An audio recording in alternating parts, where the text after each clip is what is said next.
What's going on, guys? Crushing a little live Q&A for Instagram Nation. And today's Monday, November 6th. As always, like to crush some questions.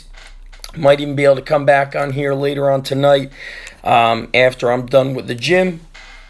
But I've been getting questions that come in through the messenger. And what I want to try to do is answer them through the live. And I had a good question asked. Came in from a strength coach who said he was put into a position, kind of last minute rushed to train a high school team, and was just basically asking like how to organize the training. And this training could be organized for whether it's high school or even if you're training adults and it's more of like a barbell club type program. So he was doing a pretty good job actually. And if you wanted to kind of see the training videos, look at our other Instagram account, Underground Strength Gym.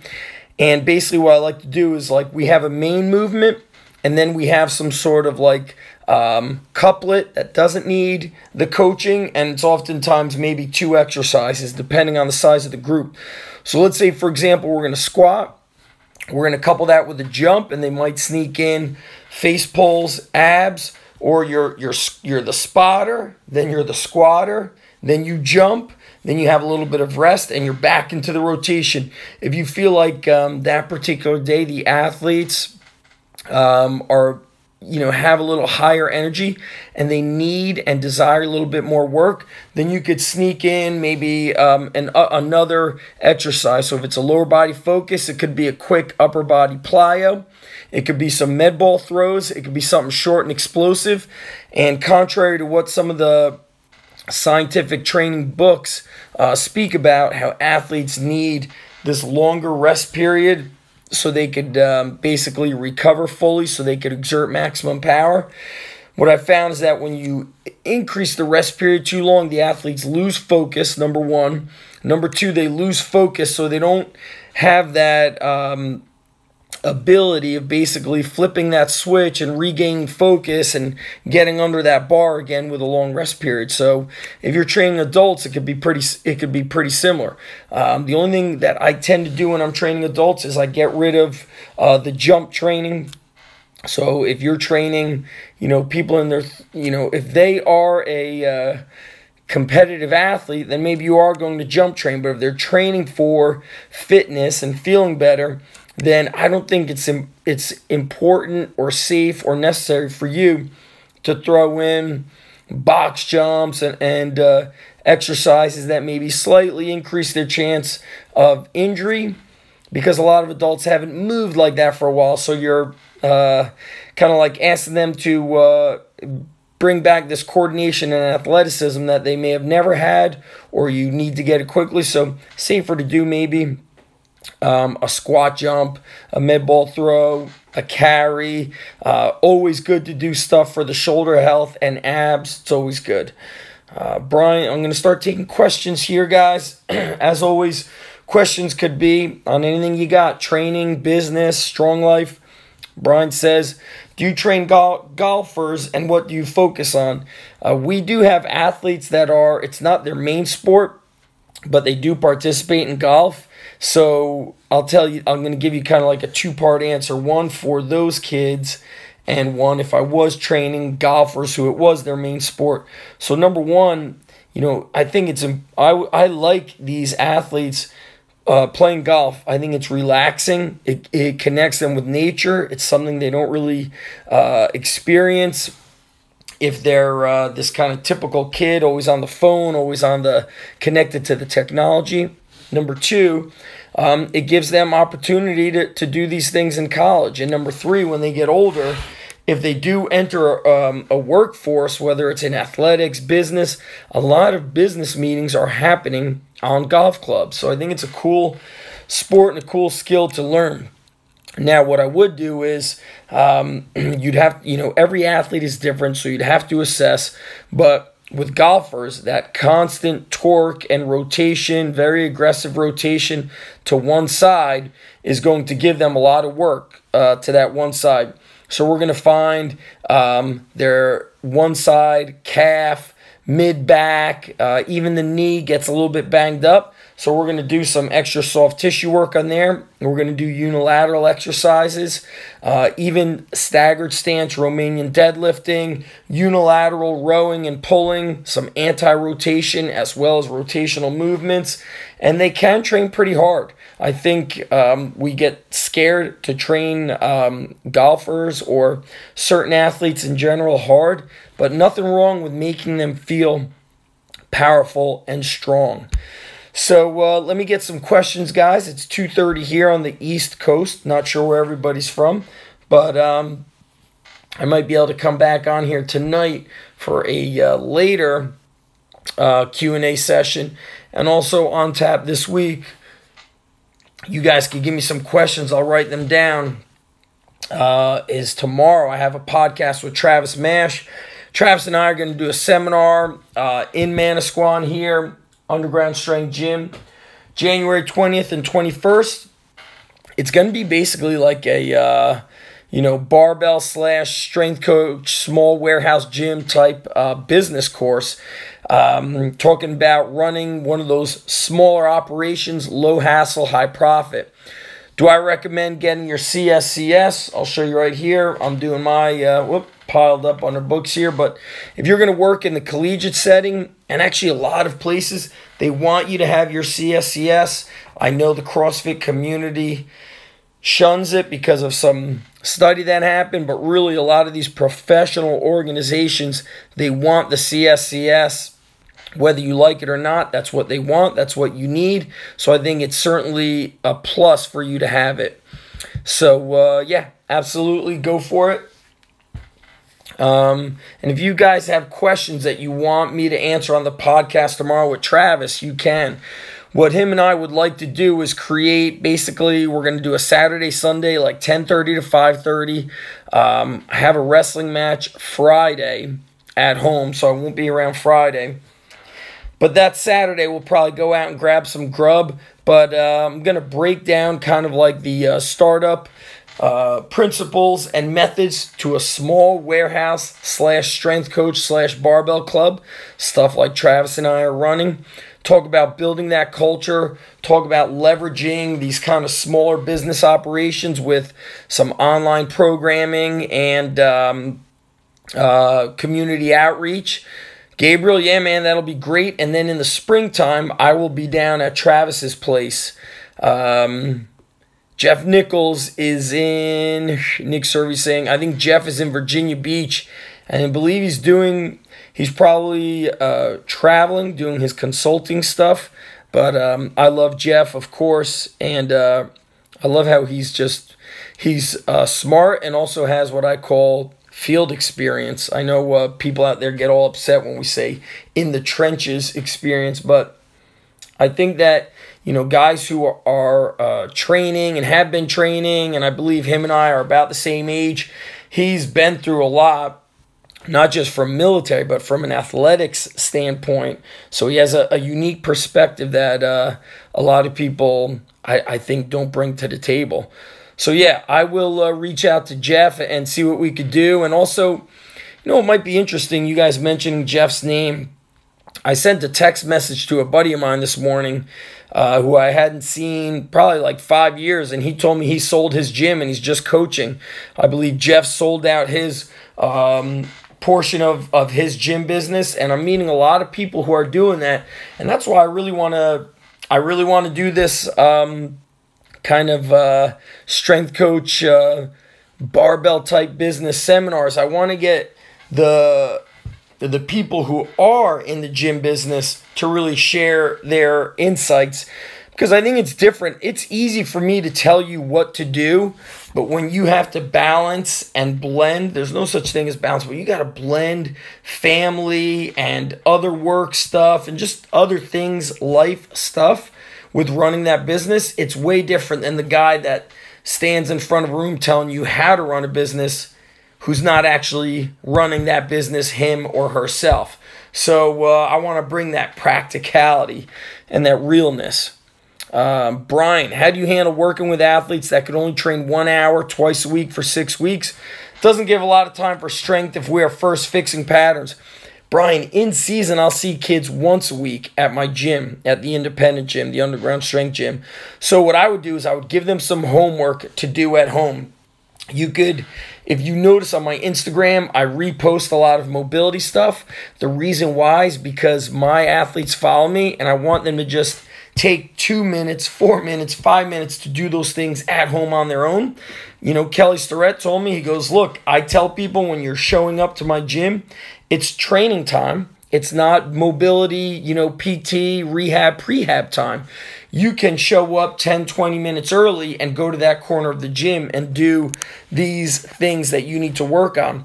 Other things you could do and should do is get your own YouTube channel, you have your own Instagram, give them videos and stuff to do. 6 weeks, twice a week is amazing. I mean, all of the stuff that you could do. I just finished programming our next mini cycle. And man, there's just a lot of great training that you could do even with athletes. If they just show up twice a week, you saw a video I made this morning that said, own your training and don't wait for the perfections. Embrace the imperfections. So go to the park and do your pull-ups and push-ups and lunges and sprints and jumps. That stuff right there is extremely powerful. And a lot of times when an athlete begins to get stronger, some of these corrective things that we're trying to work on, we realize their muscles were so weak and inactive that now that we've strengthened them and built this intramuscular coordination and basically lit them up, brought them to life, we are removing some of these correctives and we're kind of too conservative. So give them extra stuff to do at home. And then something I struggle with is, look, some of them are going to do the work, some of them will not. That's the human food chain. Not everybody wants to be the best. Some will only work when you are hovering over them. The best athletes are going to work when you are not hovering over them. Cool, man. Well, let's see what other questions we have. We got some good questions coming in, guys. I don't want to sit here destroying my back. And I would love to hear some more questions you guys got. Yep, makes a lot of sense, my man. So you got a 6-week program. I would try to map out a 3-week mini cycle and then see how that 3rd week is going. And then from there, you create your next 3-week mini cycle. I'm not sure what, age group you're training, but I have found that a lot of athletes, we think they need something extravagant. And then what we learn is, man, they actually were not ready for those advanced exercises that we were trying to get them to work on. So a lot of unilateral work. If you feel like they need to add, speed work, I'm always kind of the concurrent model where our warm-up gets the coordination, the movement, the activation. I morph it into jump training, med ball throws, speed work, and then we go into our strength and strength endurance and muscle building work. That's a good question here by Scott Charles. Thanks for all you did for my son, Michael Jensen. Oh, wow. Mikey. He just graduated college, had a great football career. That went fast. He learned at the underground. Commitment, desire, effort, hard work. Scott, thank you, my friend. Awesome. You need to pin that comment, baby. I hope that really all of our athletes, that when they're done working with us, they continue training on their own, that they have the knowledge to do stuff on their own. And I always say you got to train to be dangerous. But I'll say this also, Scott, from a parent perspective. You were tough on your son, which made him tough, which you put him in situations where he surrounded himself with other, inspiring people that would push him. So your environment is clutch. Parenting is so critical. And I always say I learn a lot about parenting with my kids young from our best athletes, because they tended to have the best, they had the best parents. It was like this kind of 1-2 punch. Who are our best kids? They had parents that were super supportive of their work. So I appreciate that so much. Tell him to reach out somehow, some way. Yep, I'm excited for his future. Man, did that go fast. That was 6 years ago we started training him. Longer. See if I missed any questions here, guys. I apologize if I did. Got some good, got some people popping in, and let's go, guys. Let's get some more questions. Trying to find some good light for you guys, but a little bit crazy in this dungeon of an office. Not easy, baby. I like that you're asking a lot of questions, Brian. Don't ever, feel like it's too much. What are your thoughts toward the agility ladder drills? We always get parents wanting to see them do that stuff, but before the basic movements. Listen, we have to also think, like, does ABC get a kid excited about the training? If it does, and even if like a speed, it really should be called a movement ladder, but it's called a speed ladder. That is certainly a bit of a fad or a gimmick, but I'll say this. Put it into the warm-up. Let them do some moving through it with their feet, some jump training from it. I have found to really blend a lot of the scientific principles with the emotional and the psychological of athletes. Some of my athletes really believe in maybe going light and jumping and being explosive. I make sure when I'm with that kid that I'm incorporating that stuff, because one of the most important things is if that athlete believes in his or her preparation and they feel good about what they're doing, it is going to increase their performance. But if, for example, I've told a story about, we just gave a story about a movement ladder. I have kids that love those ladders. They love the hurdles. They love the jumps. Or they might say, I don't feel good when I squat and deadlift heavy. Okay, let's do some speed work. Let's go lighter and do trap bar deadlift jumps. Or, add weight on your second and third set. Don't add weight beyond there, and we're going to make it speed work for you. Ultimately, our best athletes have a very high level of skill in their sport. And some of our best athletes are not the best weightlifters. In fact, it's quite often that way. So I had a baseball player, and when the season started, I backed off on his heavy lifting. He loved lifting heavy. He wanted to deadlift, farmer walk, squat. He even liked, benching. He would use a Swiss bar. And he was killing it, hitting a lot of doubles and triples. And as the season went on, I remember he started saying, I don't know what's going on. I'm hitting only singles, sometimes a double. And I said, man, I broke my own rule, which is my rule number one is really listening to the athletes. And I kind of knew he loved that heavy lifting, but I kind of felt, okay, it's in season. We got back to heavy lifting, and he started cracking that ball to the fence again. So each kid is going to respond a little bit differently. Some of them are going to be a little bit more in tune with their body than others, and those are the ones you could listen to and fine-tune their work a little more. Liam said, or asked, have you listened to Jocko's podcast about normal face under stressful situations? I have not listened to that one. I was listening to his latest one this morning. Let me talk to you about normal face. I've been saying a lot of that stuff for a long time, and let me back that up for a second, guys. If you have a very strong foundation of success in what you've done before, you played in the NFL, you were a pro baseball player, you were a special forces operator, people are going to listen to you a lot more than this guy, and rightfully so. That's just the way it is. People, perception is their reality. So let's back that up. I say this all the time to the kids. I go, guys, if you're tired, keep that in your back pocket. Don't show it on your face. I speak very often to kids who outwardly display their emotions. You give them a little bit of coaching feedback, and then they kind of pout about it, and they really demonstrate like how upset they are that they didn't do the exercise, and you're giving them feedback on it.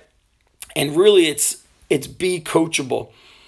I don't know his name, but I believe the UConn women's basketball coach last year came out with a video who if you just Google that, just put UConn women's basketball coach body language. He said that, he goes, if we have a player on this team who walks around and has a bad attitude, that player will not play for us, ever. That's how he said it. He goes, ever. I don't care how good you are. And yes, that might cost winning or losing a game, but we also have to be able to demonstrate what are our values of what do we want our team to represent. So let's say the best kid on the football team or hockey team or baseball team goes out, parties, gets drunk, you name it, does all this crazy shit, but we let him or her, whatever the sport is, be the starter. It sends a very bad message to the rest of the team that you are excused from, kind of this crazy behavior if you're winning. That winning is more important than how you behave. To me, what if you win, but you do drugs, you engage in illegal activity, you party, you don't do well in school, but you win. I don't want you on my team. I don't want to give you the starting spot, even if you're better. You might be winning in points, but you're not winning in life. And that brings me to a great story that one of my guys that I train, he's 50 or 51. He got his black belt a year ago, and he said when I think he had his purple belt, he went out and trained with another black belt, world renowned, and that guy basically said to him, he goes, hey, you want the black belt. Everybody wants the black belt.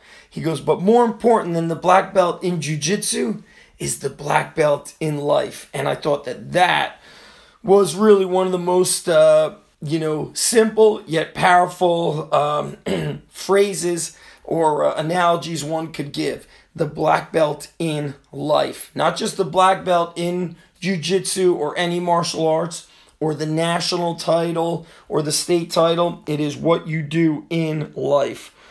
So for, the stoic face, you have to be able to control that and not show it. And for some people, I'm going to say this. Some athletes, unfortunately, they just don't care. I don't know why they don't care, but they don't care if they're good or great.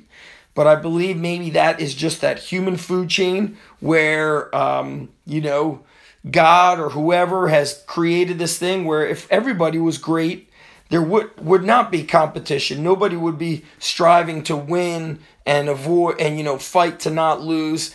And I hate losing, so we need, and I probably didn't hate losing as much as when I was a competitor that I do now. I wish I had this kind of mental edge that I have now compared to, 15, 20 years ago.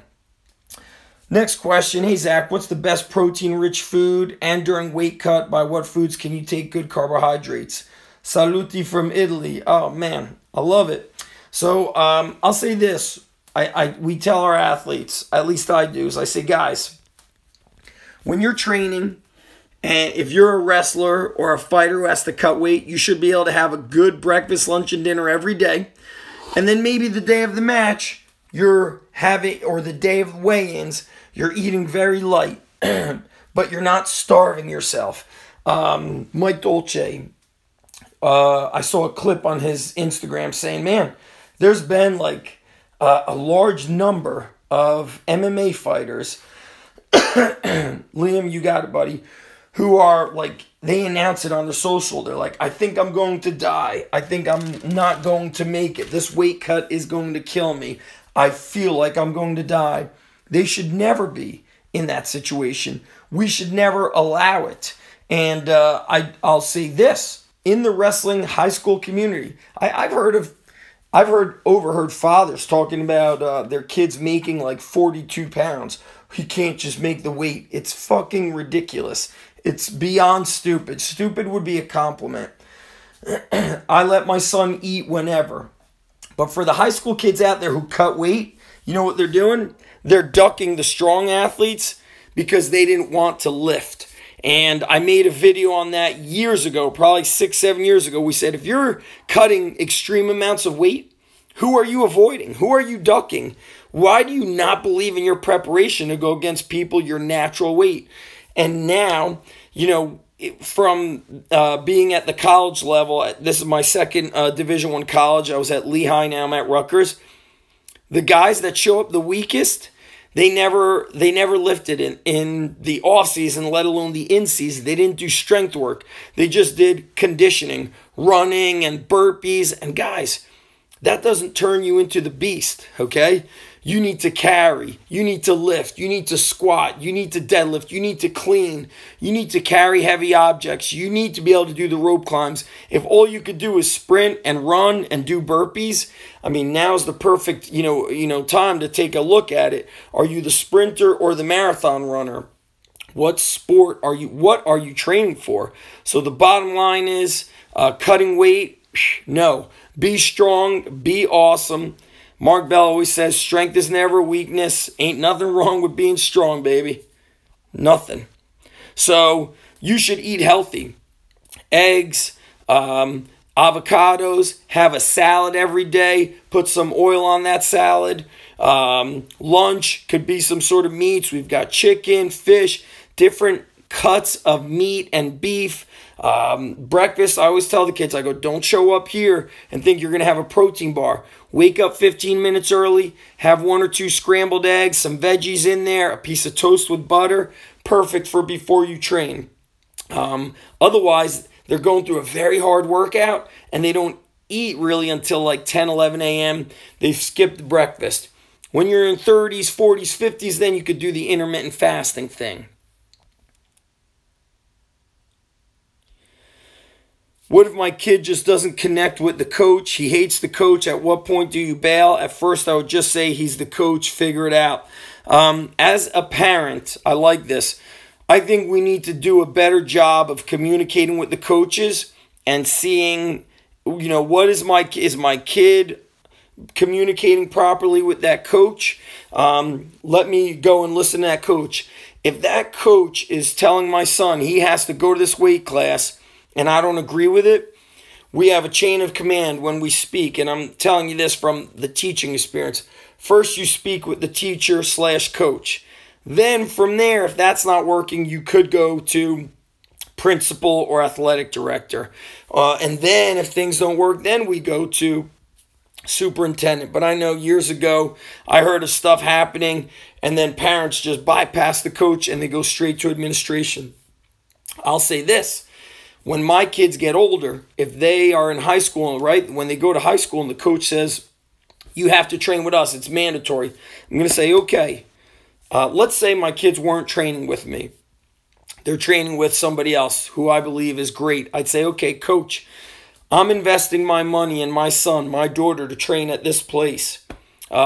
It is not, I know it's not mandatory to train with you. It's not in the rule books that the athlete has to do off-season mandated training with you. And then number 2, if you're better than this coach I'm taking my kid to, then they're going to train with you. But if you're not better, and you may not be, you're a sport coach, and there's some great high school coaches, there's some horrific high school coaches. I hate to say it, it breaks my heart. But the kids don't get a second chance to go back and do their high school over again. And we're dealing with this all the time. It will always be like that, and we need coaches and we need administrators to step up and seek out guys like myself and bring us in to train the coaches. If you're an administrator out there or a coach, put me in touch, and let's make that happen. Corey G Fitness in the house. Angel, with wrestling season about to start and matches, tournaments, what's your approach in training if they're wrestling 2 times per week? We usually work out at the high school level once a week, short workouts, 30, 40 minutes, and then done. They're done before they're done. As the season comes near the end, those strength sessions could be 20 to 25 minutes, and then it's like 10 to 15 minutes of recovery work at the end.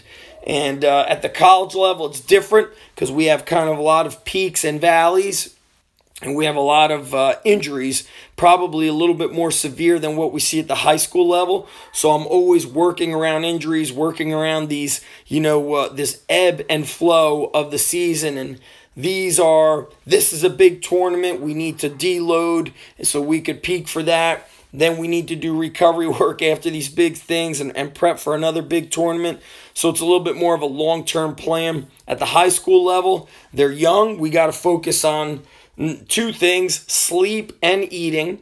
And then from there, it makes it very easy to get in one workout a week. If they don't eat properly or sleep properly, they're going to negate the, the positive training effects that could come from one great workout a week.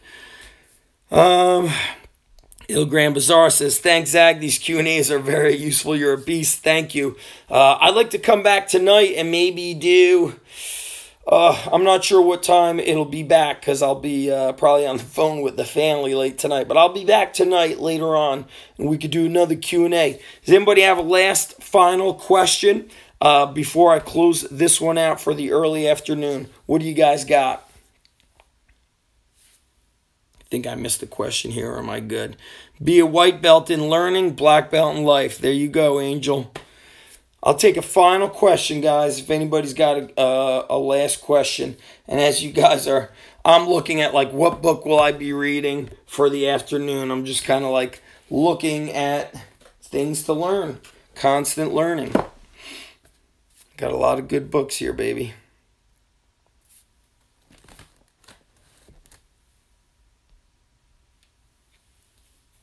Cool. My pleasure, Dane. Thanks for stopping by. I've got a lot of old training books and training manuals, stuff that I've been learning for a very long time. Oh, wow. Guys, I got, this thing is so old. This is when, like, Mike Mahler had a early days training. It came with his DVD. And Christian Thibodeau won't remember this. He had his own newsletter. This is from 2004. I put them all in kind of like plastic binders. He had, back in the day, it was very tough to find good, he's talking about contrast training methods. It was very tough to find good quality training information. I got a lot of it from Elite FTS. Look, here's the featured product. Hot Rocks. Holy shit. Can you say again the conference you'll be hosting? Yeah. Travis Mash and myself. I've got two of them. November 18th, I'm with Marty Gallagher in Maryland. Go to, if you look at my Twitter or look at some previous posts with photos of Kirk Karwoski, you'll see the link in there, or message me. That's going to be a strength, a program design, nutrition, for law enforcement, for strength coaches, for military, for strength athletes. It's going to be a one-day seminar. That's November 18th. January 20th, 21st, here in New Jersey, Travis Mash and I going to do basically like a barbell business, strength coach, warehouse gym, weightlifting club. It's going to be for that kind of business, and we'll be lifting and, of course, doing some instructional stuff. But it'll be a 2-day event where we do teaching time and also have time to answer your questions independently. And also I'll be doing a podcast with Travis tomorrow. So we're going to dig into that, okay? Trying to see if I got some other cool stuff here. There's interesting things in here with eccentric training, which I was just listening to with Cal Dietz. The Beast Speaks. Old stuff, man. Ballistic methods. I've got a lot of old stuff. Lots of old stuff. All right, guys. I think I've gotten everybody's questions for the most part. And I'm going to try to be back tonight for some Q&A. Might even do it on my Facebook page. So that's it, guys. I appreciate you stopping by. Peace.